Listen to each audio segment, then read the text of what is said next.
అదే RTV app వార్తల్ని క్షణాల్లో చదివే అవకాశం ఉంటుంది. ఒక న్యూస్ పేపర్, ఒక టెలివిజన్ ఛానల్ మీ చేతుల్లో ఎప్పుడూ ఉంటాయి.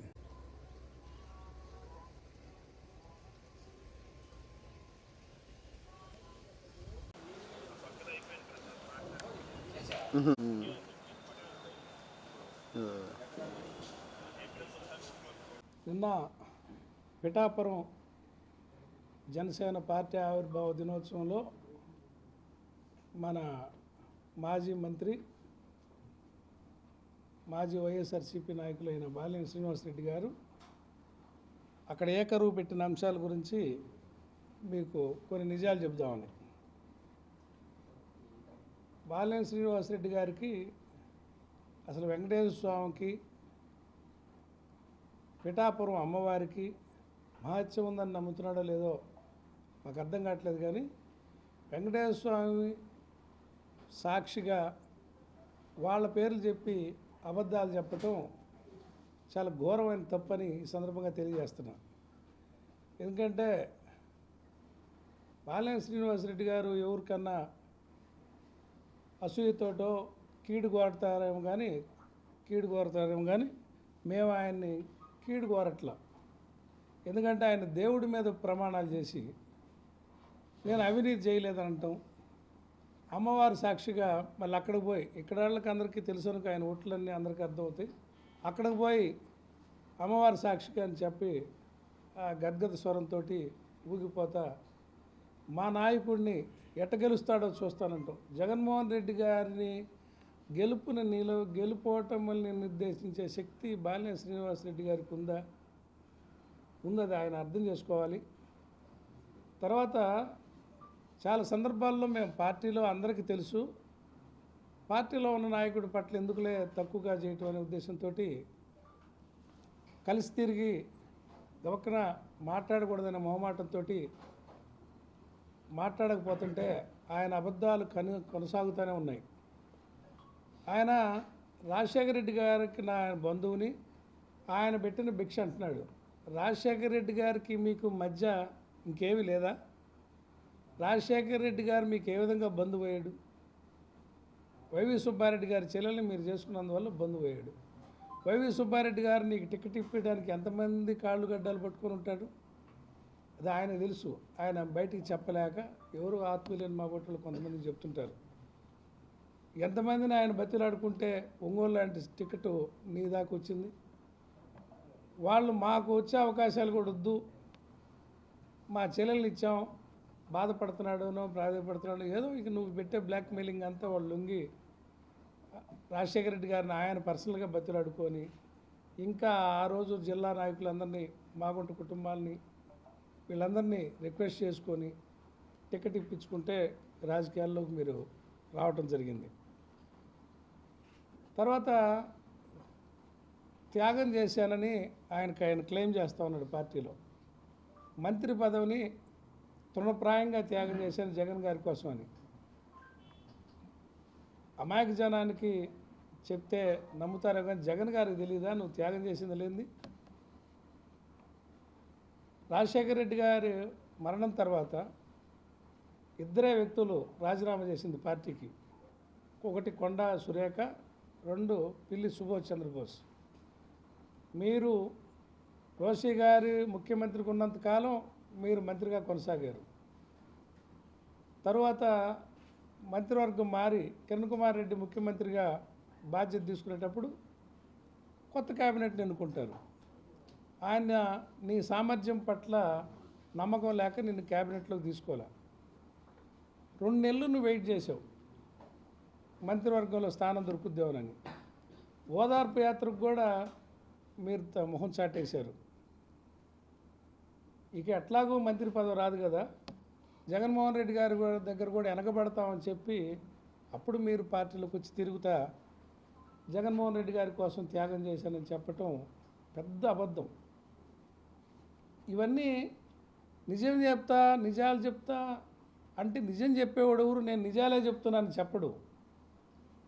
అమ్మవారి సాక్షిగా, అయ్యవారి సాక్షిగా అని ఎవరు చెప్పరు.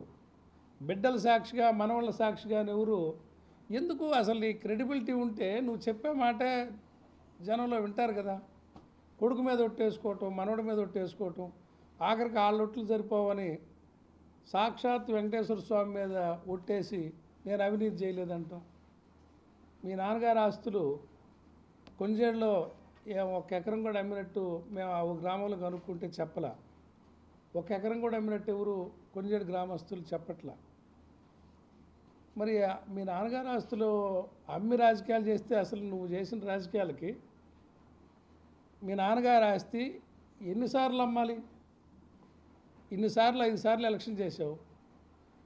మీ విలాసాలకి స్పెషల్ ఫ్లైట్లు పెట్టుకొని రష్యా పోయి పేకాటాడే శక్తి నీకు వచ్చిందా మీ నాన్నగారి ఆస్తితోటి? గోవాలో, శ్రీలంకలో క్లబ్బుల్లో మీరు ఆడే కోట్ల రూపాయల ఆటలకి మీ నాన్నగారి ఆస్తి ఒకరోజు సరిపోద్దా?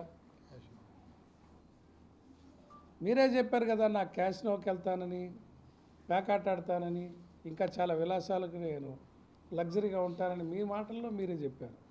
సౌమ్యుడిని అనుకుంటారంటాడు.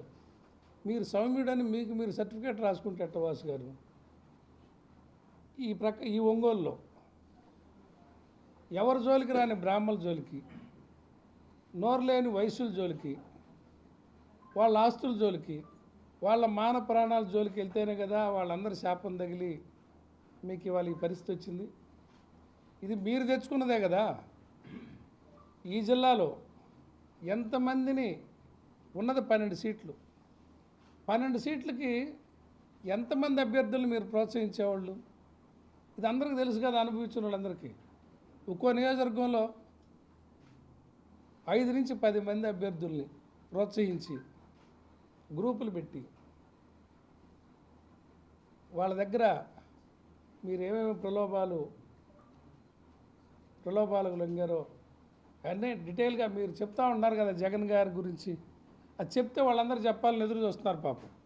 ఇప్పుడు దాకా కలిసి తిరిగాం, అందరం కలిసి తిరిగాం, మాట్లాడటం ఎందుకని ఒక సంస్కారంతో నాయకులందరూ నీతోటి మాట్లాడని ఎందుకులే అని వదిలేసి కూర్చుంటే మీరు అధినాయకుడి మీదే మాట్లాడి ఆయన గెలుపునే మీరు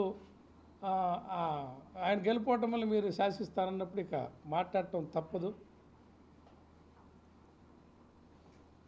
తర్వాత మీరు ఇక రాజకీయ నాయకుల జీవితాలతో ఆడుకోవటం కాకుండా భూములు మన హయాంలో ఈ ఒంగోలులో సిట్ వేస్తే ఆ సిట్టుని మీరు ప్రయత్నం చేయలేదు ఆపడానికి. ఆ సిట్టు ముందుకెక్కడికి వెళ్తుందోనని ఎస్పీ గారిని బలవంతం చేసి ఎన్నికల టైంలో ఆ ఎస్పీ గారిని మార్చింది మీరు కాదా? నోరు లేని వాళ్ళ ఆస్తులు మీ చుట్టూ ఉన్నోళ్ళు ఇన్వాల్వ్ అయ్యారని, వాళ్ళ ఆస్తుల్లో జోక్యం చేసుకున్నారని మీ మీద ఒత్తిళ్ళు వస్తే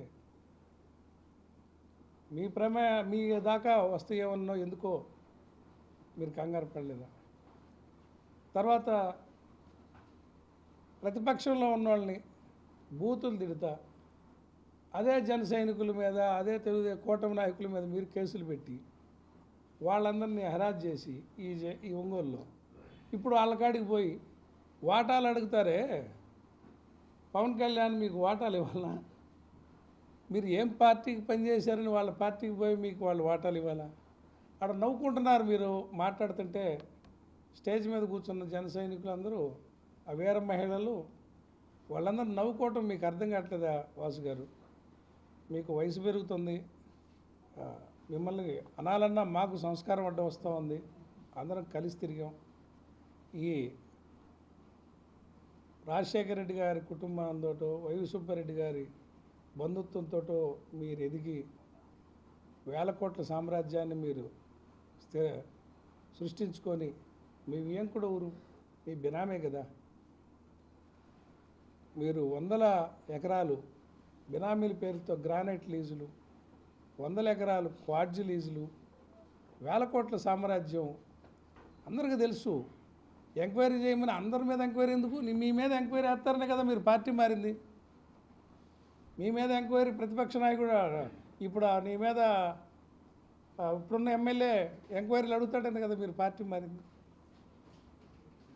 మీరు మొదటి నుంచి కోర్టుగా తెలుగుదేశం పార్టీకి పనిచేస్తున్నారని దానికి ఉదాహరణ 2014-19 మధ్య ఎమ్మెల్యేలందరినీ తెలుగుదేశం వైపు మరల్చలేదా?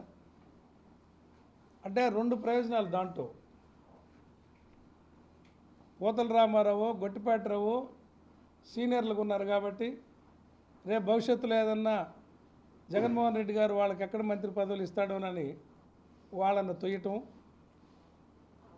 రెండు, తెలుగుదేశం పార్టీ వాళ్ళకి నేను మీకు శత్రువుని కాదు అని నమ్మబలుపుకోవటం. తర్వాత వైవి సుబ్బారెడ్డి గారిని ఒక బూచిగా చూపించి నాకు ఆయనతో గిట్టట్లేదు, పసకట్లేదు, నేను బాధపడుతున్నాను అని. అసలు ఎన్నాళ్ళు ఈ డ్రామాలు? అధికారం ఉంటేనే మనిషా? పోయిన 5 ఏళ్లలో అపోజిషన్లో ఉన్నప్పుడు పోయిన తెలుగుదేశం ప్రభుత్వంలో 4 ఏళ్ళు మీరు అసలు రాలా. చివరి సంవత్సరం ఎన్నికలు వస్తాయి అనగా బాధ్యత అడిగి తీసుకొని 1 సంవత్సరం వచ్చి జగన్మోహన్ రెడ్డి గారి గాలిలో గెలిచారు. మళ్ళీ ఇప్పుడు ఓడిపోయింది, మళ్ళీ వెళ్ళిపోయారు ఏదో ఒక వంక పెట్టి.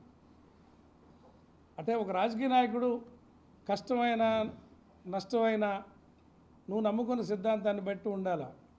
మీరు రాజకీయ నాయకులు కాదు కాబట్టి మీరు అధికారం ఉంటే చలాయించటం, అధికారం లేకపోతే